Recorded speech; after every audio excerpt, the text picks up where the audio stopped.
Good evening. My name is Malcolm Clemens Young. I'm the Dean of Grace Cathedral here in San Francisco, California. Welcome to the Forum Spring Season. Climate change is a unifying crisis of our time, but the scale of the problem can be paralyzing. Despite very clear science and very real devastation, it feels like we're still just talking about it. Something has to change, but what and how? My guest tonight is Malcolm Harris, author of, among other things, the national bestseller Palo Alto, A History of California, which I loved. In his new book, What's Left? 3 Paths Through the Planetary Crisis, he lays out a compelling strategy for saving the world.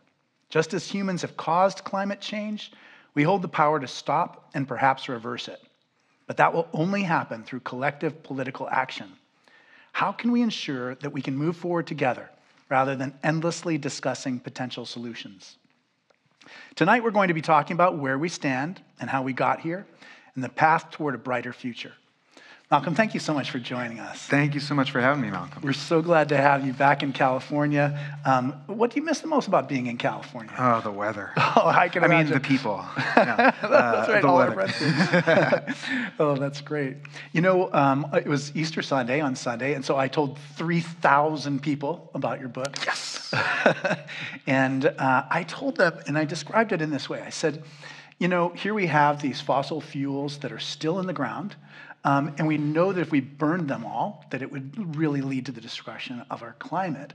So, you know, what do we do about that problem? How do we move forward? So that was like kind of one sentence, but how would you kind of fill that out in describing, you know, the problem that we face?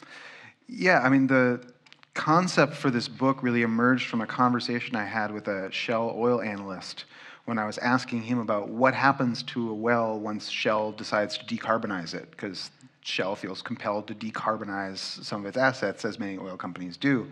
And he told me that they don't shut down that well, they sell it to someone else who's going to operate it at a lower cost by evading labor restrictions, by evading environmental restrictions. And so this decarbonization effort, in fact, increases the intensity of carbonization, which really gets to this question of, well, what are we doing here? Are we actually decarbonizing? And what would real decarbonization look like if that's not what it is? If we can't wrest control of what we're actually doing away from what look like inhuman processes that are destroying the conditions for habitability on this planet. Yeah, that was a very powerful story. And I remember just from my own, when I was a management consultant, being in situations like that with just, you know, impossible, immoral problems. You talk about the social metabolism. Could you describe what that is? I think it might be helpful for people to just have that be part of the tools in our understanding of how the world works. Absolutely. It's a really useful concept, I think, and it's one that made this book make sense to me. And the idea is that we think of where we live and the society in which we live as a mode of production, where it produces things mainly. But there are other cycles that are just as important to production as far as we are concerned as living beings. Reproduction, waste, maintenance, these are all cycles that we pay less attention to than production because of the mode of production we live in right now. But if we take a social metabolic view, that says these other processes are just as important as production and just as much need to be a focus of our reform efforts, of our awareness of what we're doing, and of our climate solutions. Yeah, and that's what I appreciated very much, is just to really look at those base causes in a new and fresh way, because we are so formed by our capitalist environment that's hard for us to see anything other than, you know, the inputs in and production out, and to measure through the national income statistics, to try to measure society's well-being in those ways. And even just the accumulation of stuff, and this is a strong political tendency right now. You're hearing a lot about like abundance. We just need to build more and more things, and then that will solve our political and social problems. And I don't think that's the case. I think we have to look at this from a social metabolic perspective, where we really do think like how we're dealing with waste is just as important as production. Carbon dioxide in our atmosphere is waste, and we have a hard time seeing that and understanding that we have a waste management problem. Yeah, and what I liked about that so much, that way of conceptualizing the problem, is that it's not just, we use the idea of externalities, and that makes the market seem like it's the only thing, and that these externalities are exceptions, whereas the social metabolic metaphor for me is just much more comprehensive about what we really are facing, and taken out of that, that economic viewpoint and framework. And if we think about, there are crises of reproduction right now for every animal on the planet. Cannot reproduce themselves in the way that they have in the past. And as Naomi Klein points out, that includes humans, that includes people. And I think that's interesting that we don't hear about that in this so-called fertility crisis or whatever.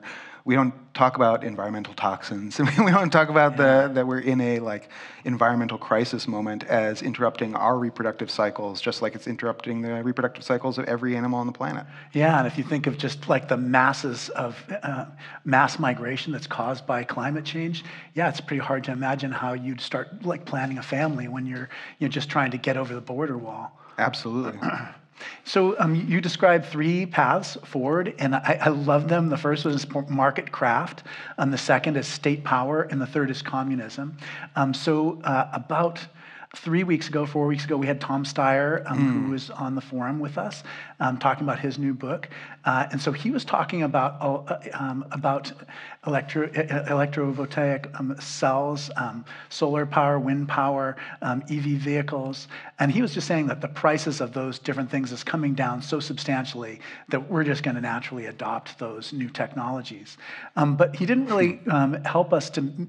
I didn't feel reassured afterwards that that's going to solve the problem. So, why is that not enough for solving our climate problems? Yeah, there's a great investigator named Brett Christophers who writes exactly about this problem, that we sort of fetishize this number that's called the leveled cost of energy, I believe, LCOE. It says if solar panels are so cheap and solar energy is so cheap, then obviously it's just going to beat fossil fuels because fossil fuels won't be able to compete. But if you're a capitalist investing in one of these technologies, you don't want to invest in the thing where the price is going to zero, right? Why would you invest if I'm going to build a solar farm and they're telling us, oh, the price of solar energy is going to go to nothing in 20 years? Why would I invest in a solar farm? I think of it sort of like the old Yogi Berra saying, no one goes there anymore, it's too crowded.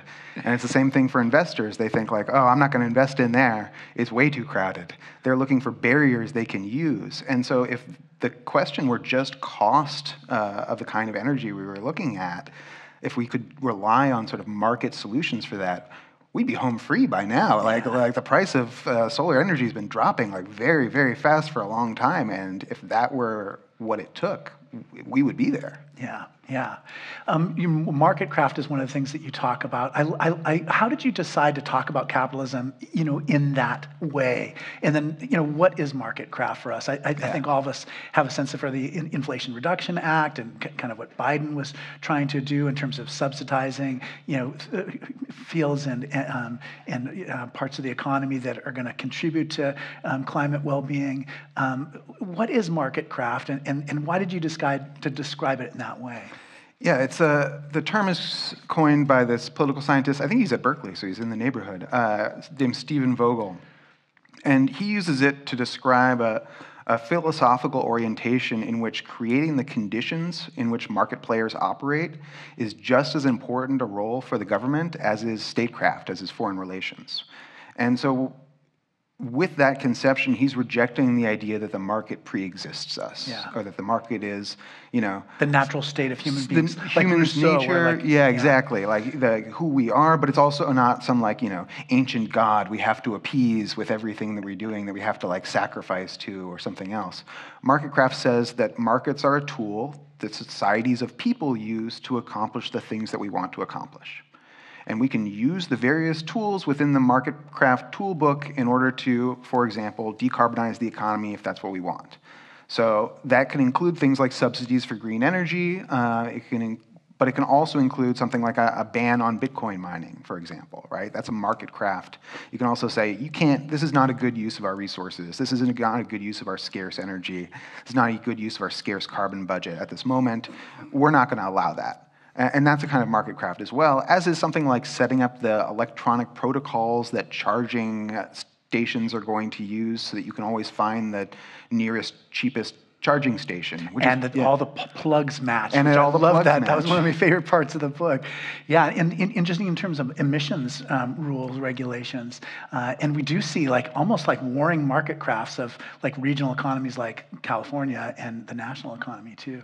Absolutely, yeah. Conflicting over standards, but sometimes that means that states like California especially can take a leadership role on these questions and can change the national market from within the regional market. So when California passed a right to repair law around electronics, that changes the electronics market for the whole country, because you're not going to make one set of electronics for California and one set of electronics for everybody else. I really like that part too. I mean, it's just like a practical, simple thing that makes a huge difference. And everybody knows how frustrating it is to try to work on something that's designed to be like obsolete or designed to like thwart your efforts to fix it. And we can't afford that these days, right? We don't have the time, we don't have the resources. We got other things to focus on. Yeah. So I think there's something about market craft that's just, if you're not a market fundamentalist, which is a word that you use and which I think we all could guess what that means. Mm-hmm. If you're not a market fundamentalist, market craft, I mean, it has a kind of a positive connotation. Sure. And I wonder if you can talk a little bit about just what fears we have that kind of leads us to like be more predisposed to choose market craft kinds of alternatives. Yeah, I mean, those are the ones that are in front of us, right? We live in a capitalist society, and that is the nearest at hand. One of the examples that I use of a sort of market craft philosophy, and really how market craft is operating philosophically, is the example of Dawn soap, and how they use Dawn soap to clean birds who have been injured in an oil spill. And they use Dawn soap because it's extremely effective. And the reason it's extremely effective is because it's made with petroleum products. And so you're acknowledging that you're part of a cycle, right? That you're using tools that were created by the system and in some ways perpetuate the system in order to clean up the worst, most immediate messes of the system, and that is somewhat contradictory.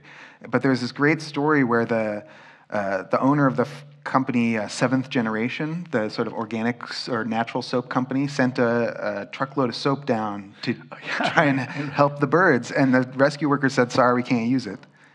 And the interviewer asked them, like, why aren't you using this soap? And the CEO was really complaining, they're destroying the earth by using this lousy soap. And they said, look, these birds will try to clean themselves. And if a bird tries to clean the oil off its feathers, it will consume the oil and it will immediately die. Yeah. And so we need to grab the soap that works right now to clean these birds off immediately, or they would die. Not next week, not a soap that we will create at some point in the future, but a soap that works today. And I think market crafters who make that argument with regard to the capitalist system have a point, that tomorrow we are going to live under this system. What tools are we going to use that it has in order to push ourselves in the right direction? Yeah, I thought you did a great job of making that point. And maybe you could talk a little bit about just why that's not enough. Like, why would we explore other ways of structuring human relations? Yeah, it'd be easy, right? Just keep doing market just craft. Read the first section and toss the rest of the book. That's what I was wondering. I mean, maybe it could be a 3-volume work, and the first volume would be this thick, and the second volume. Yeah, right. No, I try to be really even-handed in the way that I'm looking at these strategies, because I think all three are analytically viable, and they have different things to recommend them, and they fit together in different ways. And so every chapter of these 3 chapters has 5 sections about why it's a good strategy, and then 3 sections about things that it overlooks or vulnerabilities. And I think about that as them as puzzle pieces. And the puzzle pieces, if they were like perfect circles, if they didn't have the like outcroppings and the inlets and the protrusions, then you wouldn't have a puzzle, because they wouldn't lock together. You just have little pieces that sat next to each other. And so it's the unevenness of these strategies that allow for the possibility of them clicking together, I think. They can offer each other different things. And one of the problems with market craft is that you're ultimately reliant on private actors who might just decide not to cooperate, right? You can create the laws, it's true, but they can choose to disobey the laws.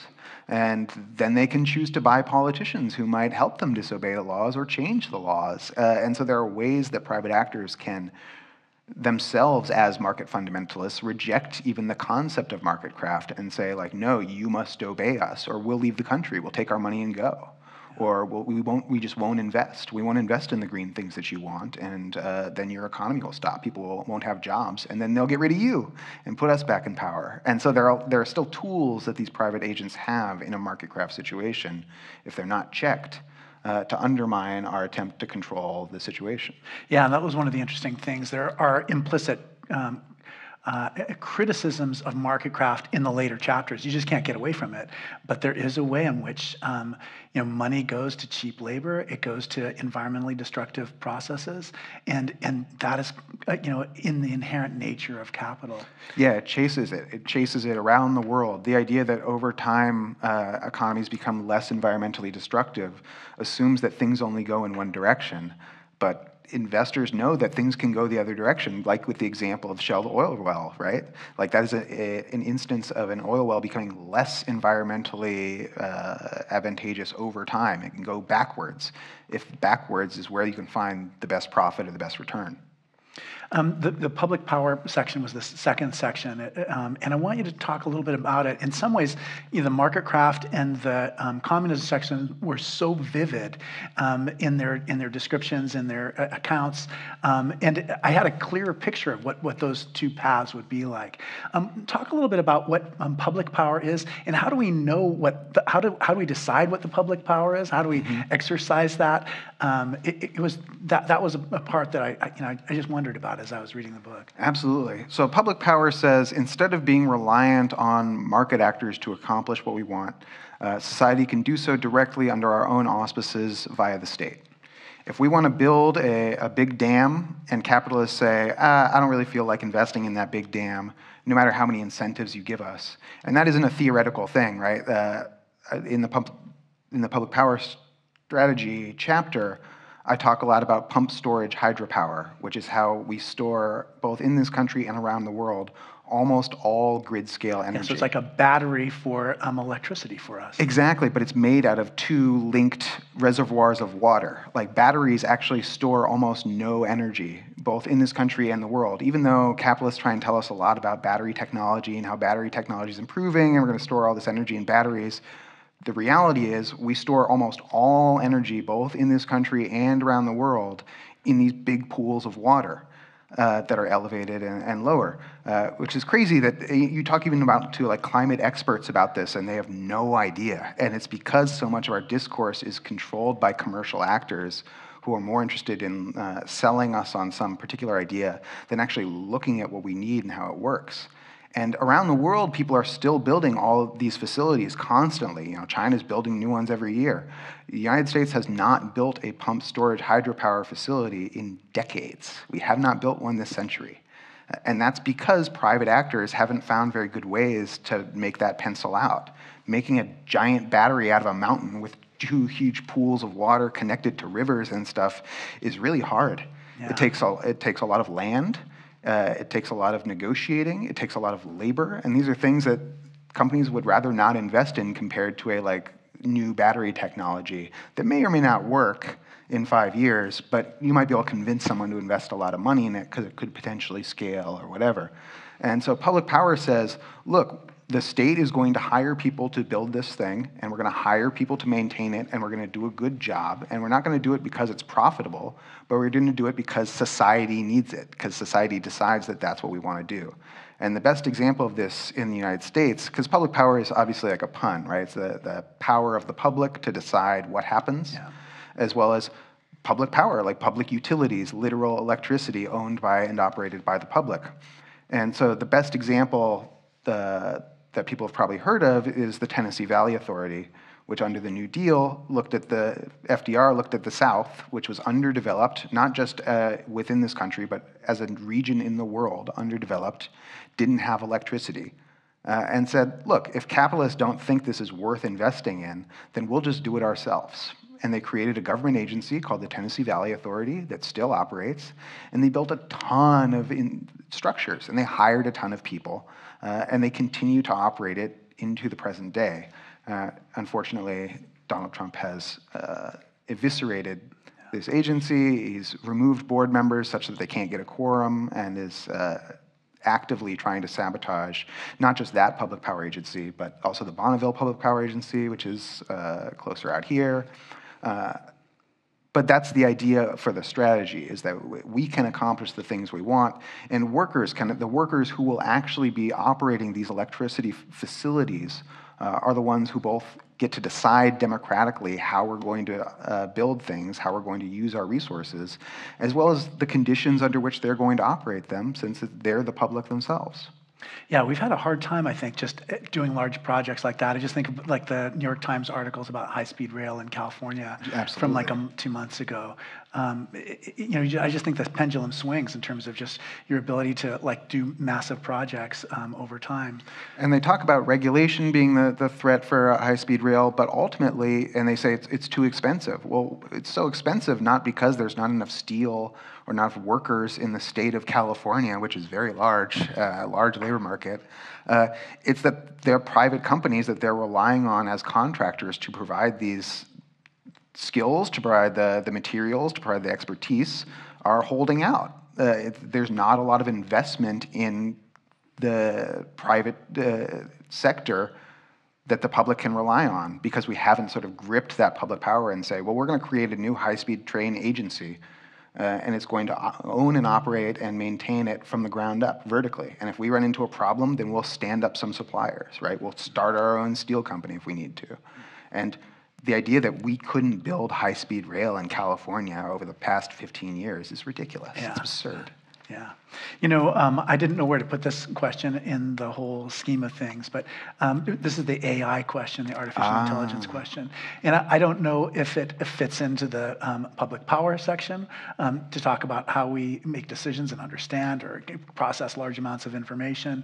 But how does AI affect, your hypothesis, and how does it influence the ideas that are in this book?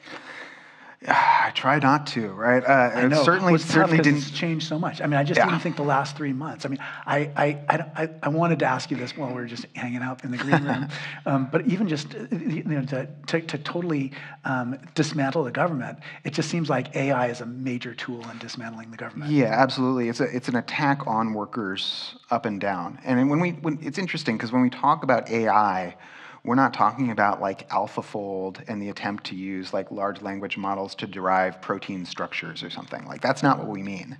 We mean a chatbot that's meant to replace workers. Like, that's what we're talking about when we talk about artificial intelligence. Is not like actually developing the skills that we have as humans in ways that we couldn't do from within our species, using these tools in ways to further ourselves. We're using them to kick ourselves in the face, right? Like, repeatedly to kick ourselves in the face. My hope is that it goes bust like a lot of other bubbles. I really think it's a drag, and it's a drag. Yeah. Well, thanks. You and I will continue to check in on this matter, because, like I said, I just feel like we're so close to it. I mean, it's really sacrilegious, isn't it? Yes. They really do believe that they are inventing God. That if you connect enough computers, that you sort of derive God, and then if like you own God in your computer, and like they say this pretty explicitly, and I don't know, man. Yeah, I preached about AI at Christmas and at Easter, and I think so much has changed between the two. But there is a way in which when you start to describe machines in human terms, like you talk about memory as being like electronic circuits, but you call it memory, it's not long that you go before you start to think of human beings as machines. And that's a... And some of them are already there. They think we're in a simulation. Yeah. They think this is a video game, and it shows in how they talk about the climate crisis. Yeah. They think like, oh, look, I just found a new lithium deposit. Like, someone put it there for them in a video game. Yeah. And that is how they think about it. They're like, oh, I got the rings. If you get enough rings, then the problem's solved. And it's not how ecology works. Yeah, we have the laws of physics that don't relent. So now I want to talk a little bit about communism. I want to talk about, I know, this is the moment we've all been waiting for. Maybe you can talk a little bit about the history of communism and just kind of where we are now. Like, what examples do you think give us good examples of this kind of way of organizing human beings? What makes it successful? Absolutely. So communism preexists the doctrine of Marxism, the idea that all people are equal and should share in all things in common. I don't have to tell you, is an older idea, the community of goods, right? Yeah. And so there are plenty of philosophies, including Christianity, that have concepts of communal living, communal existence, and what I call communism. And I do use the term, and which is funny because I'm very careful in the first two sections to pick like non-triggering terms. I didn't want to pick like political ideologies. I wanted people to really like think through the strategy on its own terms without thinking like, oh, that's me or that's not me. And it really fell apart in the third section. But it's because, and I tried like, community, commonizing. I tried these other, softer terms, and I felt like ultimately that was a violation of my implicit agreement with the reader to try and find the best words that I could. And for me, communism means from each according to their abilities, to each according to their needs, with the acknowledgement in this moment that our collective need is for decarbonization. And what the communist strategy says is that as long as we're thinking about things in terms of value, and we're thinking about that in terms of every individual's ability to make themselves valuable in this system, then we can't think about needs. Because the question, how many shoes does this room full of people need, is not a question about how many feet we have. It's not under capitalism, right? Yeah. That's a question about what we can command in this system each, and then how we want to use our resources as individuals. We can't even assess our collective needs in that way of like how many feet are in this room, and let's make sure everyone has shoes. And that might not be a big problem in a society in which there are enough shoes to go around, but when we're talking about decarbonization, which is an absolute need of every being on the planet, except for some of them that live on silicone or whatever, we can't buy that individually. Right? There's no price. You can't have individual levels of decarbonization that you can buy, and if we can, then we're in even bigger trouble, right? And so we need to insist that this is not something we can buy our way out of, and that if we need to find ways to meet our collective needs, we need a social metabolic order that looks at the world in that way, that doesn't just think about it as a mode of production, but thinks about waste and thinks about reproduction and thinks about needs as a species. So we can start thinking about our needs as human beings as opposed to individuals who can command something on the market. Yeah.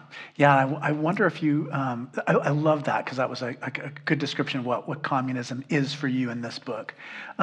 Could you talk a little bit about just kind of other like-minded people? Like, where are people organizing human life in this way? And, what signs of hope do you see in this way of organizing human beings?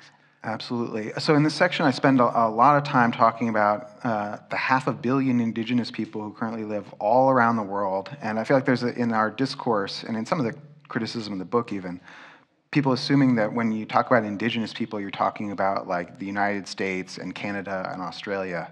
And that's completely false, right? There are indigenous people in every country in the world who are fighting for different social metabolic orders than the dominant capitalist one. And that doesn't mean we can assume that they're all, better than the one we've got. It means we actually have to do some analysis and look at some evidence.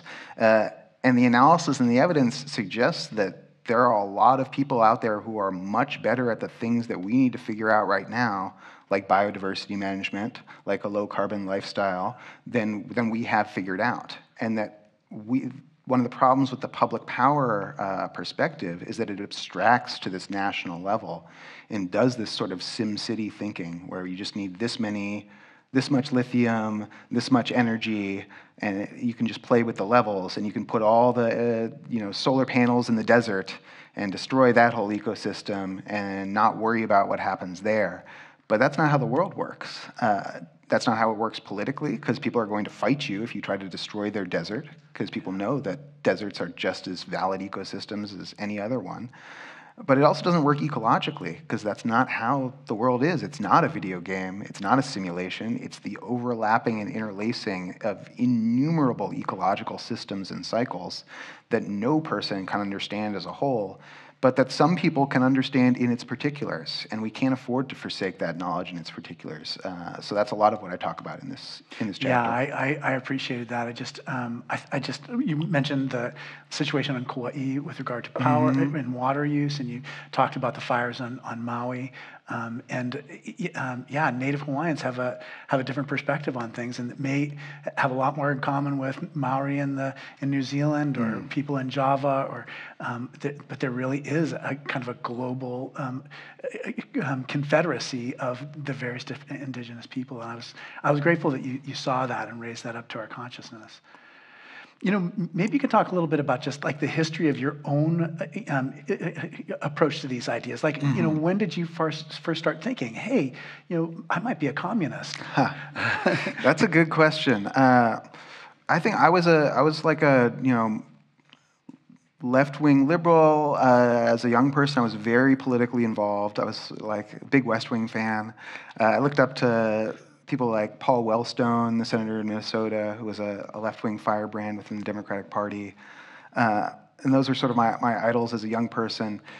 But practically, that meant associating with left-wing radicals all the time because I wanted to go protest the wars. Yeah. It started in 2011, or 2001, when I was 12, with the invasion of Afghanistan.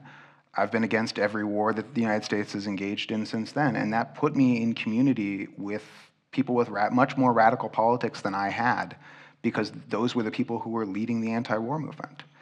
And that continued into college, and it wasn't until the financial crisis in 2008, really, when I looked at the stock market crash, and it was clear that either the banks were going to get bailed out, or we were going to have to find out something really different, that we were really going to have to ask some questions about how society worked. And I found myself hoping that the banks didn't get bailed out. I found myself hoping that things wouldn't work out for the system. Yeah. And that had made me ask, like, well, then what do I really want to happen? What do I really believe in terms of how we should arrange ourselves?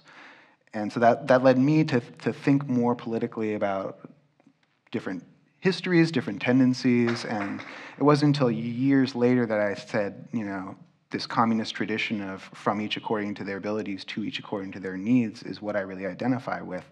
But I think that was the moment where I said, look, I'm willing to think about this situation differently, and I don't think I'm alone in that.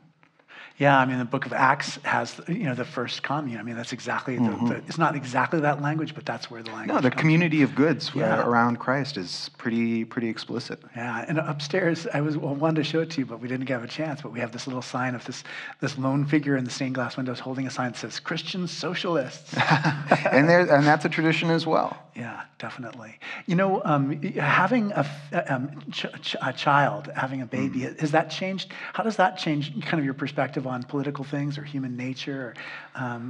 It's such it blew my mind having kids. It totally changed how I looked at so many things, and I wonder if you can reflect a little bit on what it's meant for you. Yeah.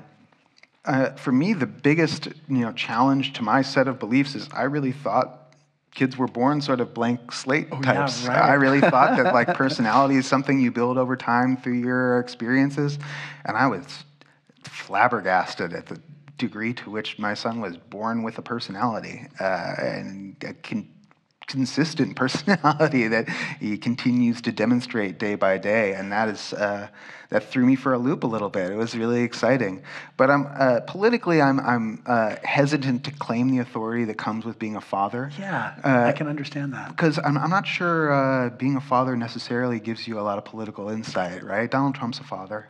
There are a lot of fathers out there with really bad politics who act in a way that they don't like.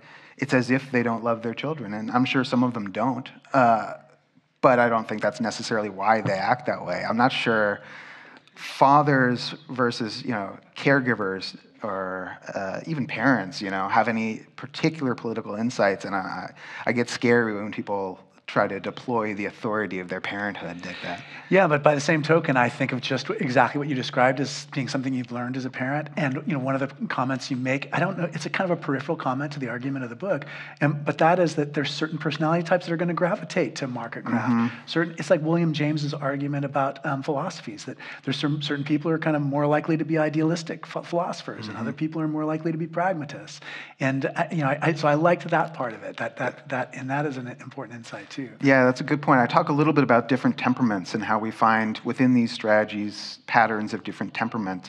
And that can be both an asset in that we have this diversity that we can rely on in people's different perspectives, but it can also be an obstruction to working across difference when we are too siloed within these particular personality types.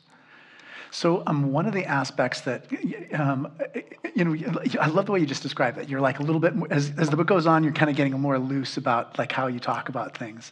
But in the third section, the section on communism, you start talking about more about like the enemy. And so it's kind of a rhetorical change. And I wonder, I mean, just in the same way that you had to think about, is communism the right thing to call this? What was some of your kind of thought and deliberation when you decided to use language like enemy, that kind of thing? I think 5 years ago, there was a real coherence among progressives that recognized that the police are the enemy of the people. And they recognized that the authorities are a tool to attack people. And that meant like researching lots of history about this country. That meant learning from lots of different people and having discussions about how different communities experience police and the tools that police use to maintain our society. And I think that was one of the most promising moments politically that I've seen in my entire life, was to have those conversations across difference. And whether you were saying, abolish the police or defund the police, these were different political perspectives on what we acknowledged was a collective problem, which is that there are people deputized within our society to hit us over the head depending on where we fall. Yeah. And that their job is to divide us and to keep us divided. And I have no problem saying that the police are our enemy. The police are enemies of the people. And I don't think any progressive should have any problem saying that, just as we didn't 5 years ago. And I definitely hold fidelity to that moment of the George Floyd uprising, in which people sacrificed a lot. There are people who are still in jail. And I think infidelity to that sacrifice, we have to hold on to the insights of that moment. Yeah, one of the things I appreciate about the book is just, as we have mass climate migration, how many people are going to be dedicating their lives just to defending borders. More and more every day. Yeah. And more border walls every day. The proliferation of border That's walls what is so interesting to me. One of the most staggering pieces of research that I found in this book is that, before the collapse of the Soviet Union, there were almost no border walls in the world. There were a handful, like in the entire world, and they've just kept popping up all over the place. And I think there's a real danger that we see the border wall as the tool of the future, that for some people that's not a problem of climate change, that's their solution to climate change, is build higher walls with bigger guns. Yeah, that was one of the most powerful parts of the books for me. All right, so I want to talk a little bit about China now. So China's an interesting situation, an interesting economy. Could you talk about just like what you learned from China with regard to these three paths? Yeah, I mean, it's very funny when we talk about market craft and what country is in the world is the best at this capitalist strategy of designing markets to provide the tools that we need for decarbonization. It's not even close. By any metric, it's not even close. And not even just the productivist metrics of batteries and solar panels, but things like trees. China is far, far away the best country in the world at producing trees and planting trees. There's been an amazing afforestation effort throughout China in a way that the United States absolutely does not talk about. And you ask the average American, is China planting trees? They would have no idea. Yeah. And I think we're at a really dangerous point in terms of xenophobia, in terms of attempts to align us against China. And so one of my goals in this book, which was not a difficult goal at all, you'd have to try hard to avoid it, was to break down the sort of philosophical differences between these systems and to say, how is this really operating? How does the Chinese system really operate? And is it actually that different from our system or how we'd like our system to work?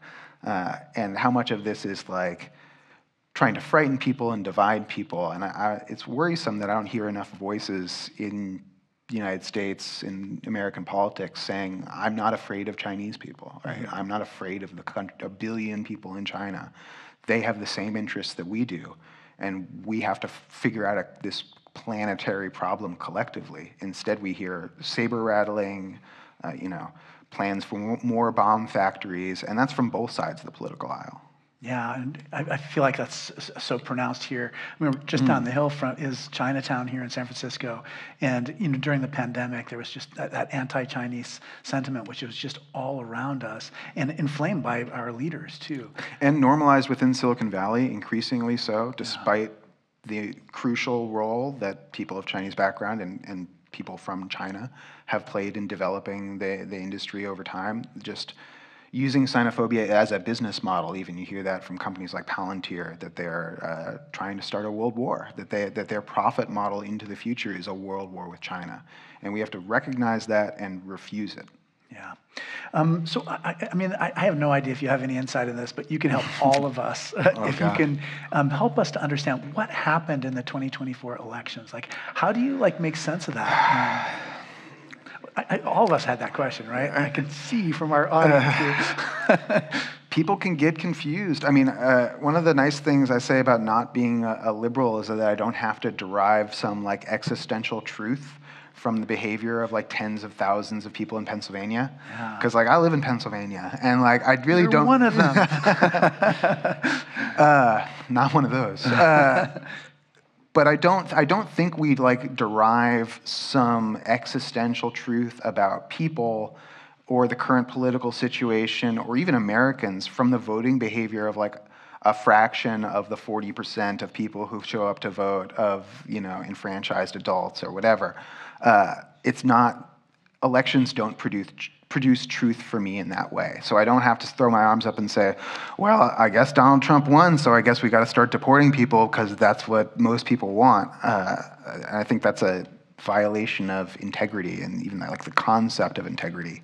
But I think people got scared. I mean, there were a lot of things that happened. One was that the Democratic Party refused to distance itself from the genocide in Gaza that is funded and endorsed, and it could not compile a coalition under those situations, under those circumstances. And I don't think we've seen much responsibility from those folks. And not to mention they also lied about Joe Biden for a long time, really intentionally, about his capacity, his ability to lead. So I don't think people were wrong to be unwilling to vote for Democrats, right? I can't blame them for that. And at the same time, the consequences have been disastrous. Yeah, that was one of the questions I wanted to ask you. When your son is, 18 years old and going to college and asks what the first 4 months of the second Trump administration were like, what are you going to tell him? I hope that it will be conditioned by our near-term victory, right? I hope we'll be able to look back and say, that was a threat that we were able to rise to the occasion of, that we were able to answer and able to crush. I hope my son has no memory of Donald Trump. Yeah. And I don't think that's a ridiculous idea, right? I don't think they're going to win. I don't think they can win. Never mind, 1,000-year Trump Reich or whatever. I don't think they can win the next election. They can't make it to 6 months. The whole thing is falling apart, and we're worried that these people are going to rule the world for all time, or they think they're going to. It's not going to happen. So the question is, what strategies are we going to use to beat them? Because we're going to beat them. So the question is, how? Yeah, it's a great question because a similar question is for me. What did you think of Eisenhower's politics? Yeah, right. I can tell you the broadest outlines of what Truman and Eisenhower like, but you're right. Time changes and we move on. Yeah, and hopefully the political situation will have changed so much that we can recall this, that future Americans can recall this as a joke, right? That this was a blip in the history of the world. This was maybe the last set of absurdities before we came to our senses. That's the hope, right? But that takes determination. That takes collective determination and focused collective determination and coherent collective determination, even across difference.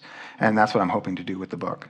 Yeah, so this is kind of a counterfactual question, and you can reject the question. But say that you had the manuscript for this book sitting on your desk, and instead of the deadline for delivering the manuscript being last year sometime, what if the manuscript was due on June 1st? How would it be different now, given what we've seen for the last 3 months, than it actually was?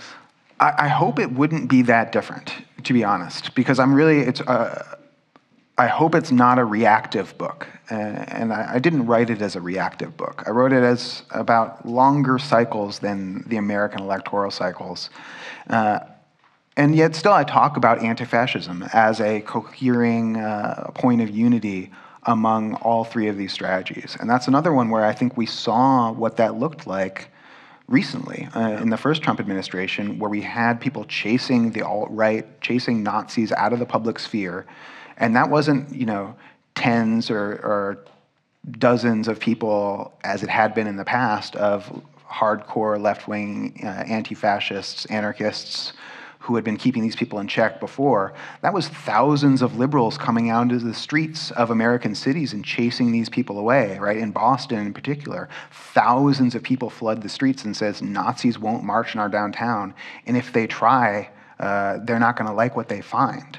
And that's the kind of resistance we need to fascism, right? We need people in the street. We had Congress people talking about, I can't wait to go punch a Nazi, right?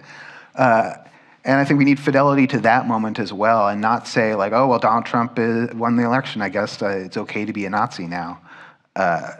We need a coherent anti-fascism across the left. And if you can't get with that, then you're on the other side. You belong on some other side of the line. Yeah, there's like a few points where you make that. You make it with regard to gender relations in particular. One of the traditions we have on the forum, which I should have told you earlier, we take questions from the audience. So Rebecca has papers, so you can take questions. I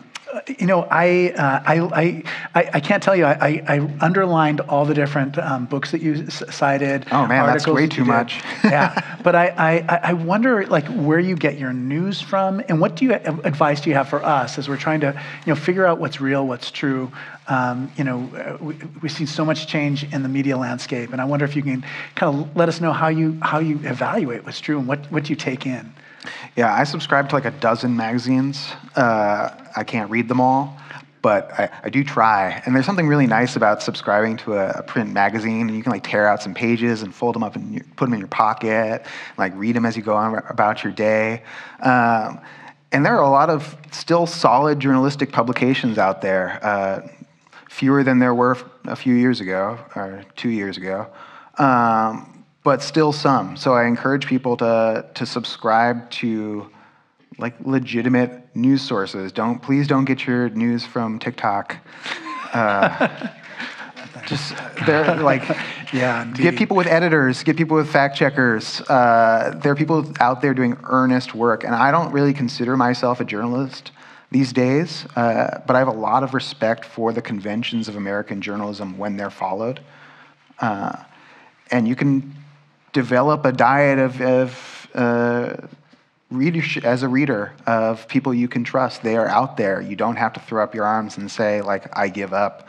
I'll just believe whatever my friend tells me or whatever I see on my feed, or not believe anything, right? You can also lapse into cynicism. But there are facts out there, and you can find them. How is social media changing now? I mean, there was an article in the newspaper that said that young people are less influenced by social media than they may have been like 7 years ago. Yeah, I mean, I don't even know how social media is operating these days for young people. I'm only on Twitter. I don't even mess with TikTok or even like visual social media. Yeah, because I'm a word person. And even like podcasts, like they move so slowly. At the end of an hour, I'm like, this could have been a 500-word article. I could have read this in 8 minutes. Yeah. And I do think we need to sort of insist on our own time and our own attention, and that those things are worthwhile, and not look for ways to waste ourselves. Because I think there are a lot of easy ways in which we can waste our time and waste our attention. And we need to like take our time and our attention seriously, like take responsibility for your own attention. If I had one like message for young people, and that's one that I actually heard as a young person from Dr. Cornel West when I went and saw him speak at a lecture, and this is something he really insisted on. It's like you need to take responsibility for your own attention. And I heard that when I think I was a 16-year-old, and I was like, oh man, like I need to take responsibility for my own attention. And I've taken that as an injunction for my whole life since then, and for better and worse, I guess. But if I had got to talk to young people about how they're getting their information or how they're thinking, that would be the thing I'd tell them is like, that belongs to you. Like that is you. Take responsibility for your attention and how you're spending it. I love that. Cornell West was my teacher. I had him for a seminar, and you're right. I've got like a dozen things that are like that in my mind. I hear his words. Yeah, and you're right. Take responsibility for your own attention. Okay, so here's one of the questions that we have. Do you think the ruling class do understand what the effects of climate change are going to be? And that is why we see American aggression toward Greenland and Canada as the permafrost melts and opens up new deposits for resources and shipping lanes? Yes. I think that's pretty much what they're thinking, even if they're wrong, right? And I don't think that's like a very like sophisticated understanding of Greenland that they have. I don't think there really are like a bunch of, again, they have this really video game mentality of like, look, there's a bunch of ore up there. I will use it to build my castle or whatever. And that's not how those things work at all. But I think we see this sort of like return of imperialism, and that's one of the red lines from the 20th century that we've seen fall very quickly in the 21st century, right? We've seen genocide, we've seen imperialism in a way that we thought was past, that some of us thought we were headed in a way to progress out of, and it's clear that that's not the case. Yeah. You've talked about integrity, but what if there's a feasible path to climate solutions paved with militarized borders? Is reactionary violence like this a poison pill, perfect enemy of the good, etc.? I don't think there is any such solution that involves border walls, and I reject the idea that we need to protect ourselves from each other across those lines of difference and distinction. I think that's some people's solution. That's certainly a solution for the people inside those border walls for an amount of time. You could make like an air-conditioned compound that runs on the burned corpses of the poor people of the earth, and it could last for a long time. I don't think that's a solution to climate change. I don't think it's a solution to the moment we find ourselves in. And I say from the beginning that I reject partial solutions. I reject the idea that we can't win as the world for the world. That's a basic element of the politics of universality.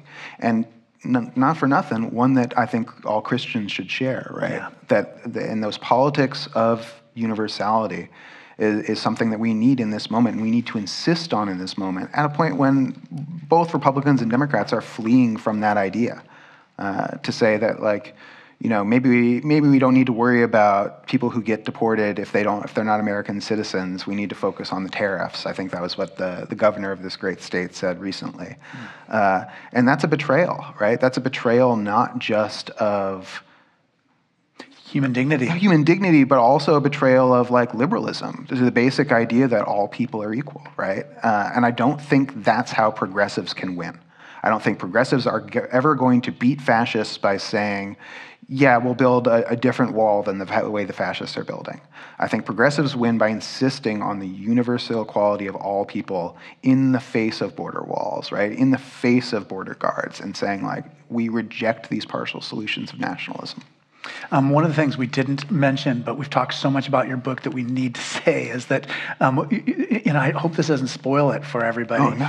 But you're ultimately you advocate for going down all three paths. So it's not like one path is so superior to the others that it just displaces them. And we just don't know which. We'll learn by doing, and that'll help us to understand, to what extent do we need to go by one path or versus another path. So I just wanted to clarify it. I don't know if you have. Yeah, no, it's not. I'm not looking for, like I said, it's puzzle pieces. We're not looking for the key to the lock. And if there were a key to the lock, I think we probably might have found it by now, or like we'd have an idea of it, or people who had the key solution would have demonstrated it at this point. I don't think we know, and I don't think in the realistic time frame that we have, we can expect everyone to unify behind one of these strategies, right? We're talking about like years, not maybe a couple decades, not centuries. Yeah. So here's another question. Thoughts on the Adam Tooze review in the Times and his argument that this is the wrong conversation for the moment? Seems like a myopic take from him that misses the point completely. So you got a friend out there, but asking a tough question. A myopic take that misses the point completely. Interesting. I would say that's what he said the review did. Yeah, no, it's an interesting, myopic take that misses the point completely. Interesting.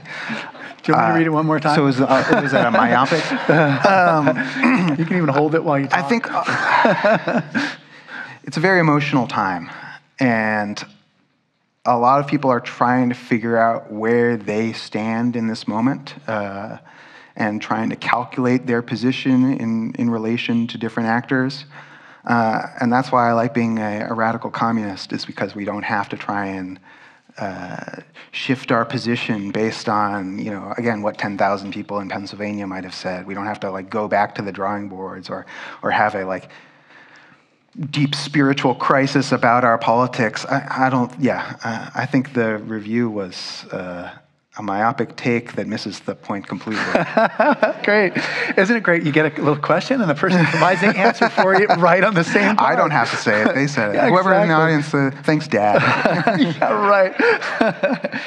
Can you give us a better idea of what market crafting could look like in the U.S.? And as much as we might like to believe or want a more socialist or communist political economic system, is market crafting the most feasible path forward?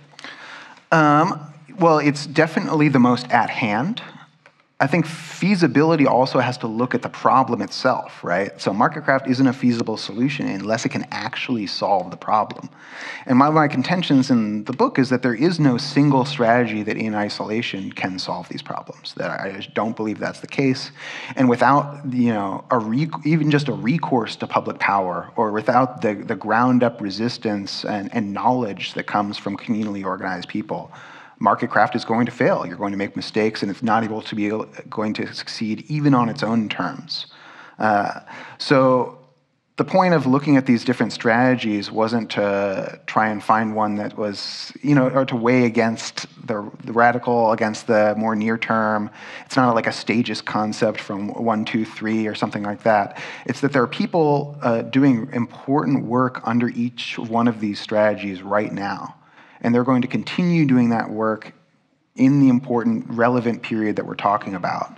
So the question for the climate movement, and what we will look back from the future and call the victorious climate movement, is how we can find coherence across these lines, not by collapsing behind one of the strategies, right? Not by trying to find some false unity, partly because that's not going to happen, but partly because then we ignore the diversity that comes with the three strategies themselves, which again, we need the puzzle pieces. One puzzle piece can't make a puzzle.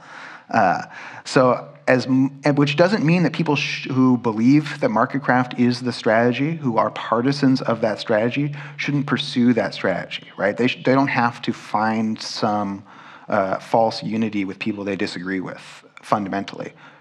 Do your marketcraft strategy, but it has to be in coherence with other people, right? You have to understand what the public power people are telling you, and you have to understand what their points are, and you have to understand where they are and how they're operating, if only so that you can use them to make your strategy work.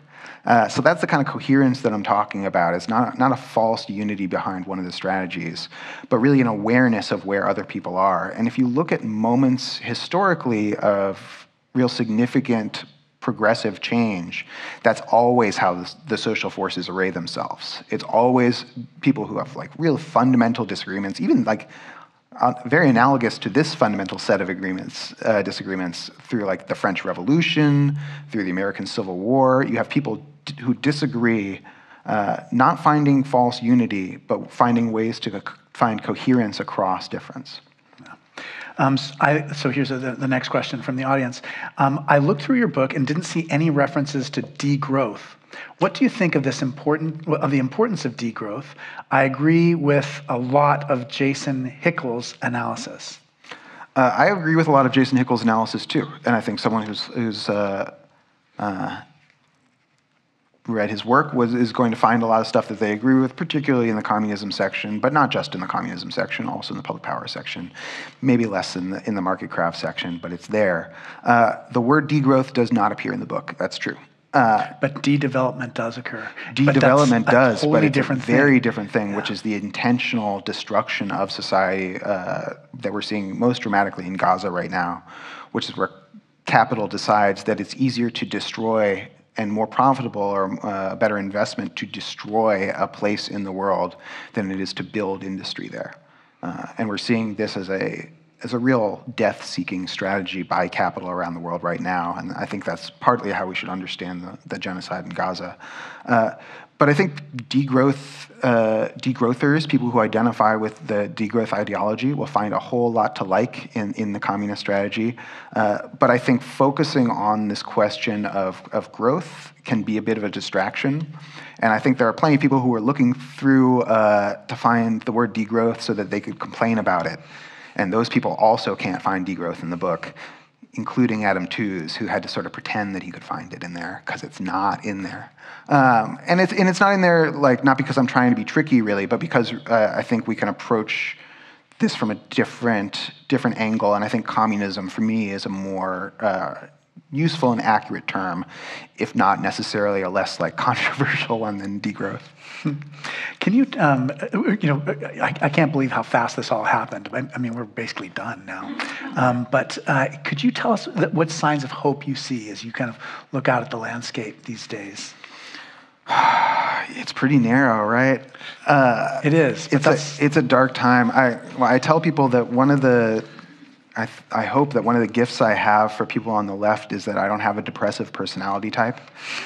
That's true. It's very true. And the depressive personality types are pretty prevalent on the left, and I don't think that's wrong. I think there are a lot of reasons to be depressed, and I think leftists correctly look for a lot of things that are wrong and can find a lot of things that are wrong. But for me, when I see, however narrow a slice of hope we have, that's the one I'll pick up and wield like this and go charging in. And I think that's what we've got to do. We got to say there is no hope for anything but for us. That hope is something we have to seize, and we have no choice but to operate as if we can win. And so then the question is how. And I truly believe that we will win. I truly believe that these partial solutions of fascism, of nationalism, of racism, of sexism are unsustainable, that they ultimately crumble against the truth of the equality of all peoples and all people. And that's on our side, right? The truth is on our side, and that's a truth we have to verify through practice. And I think there are a number of strategies to do it.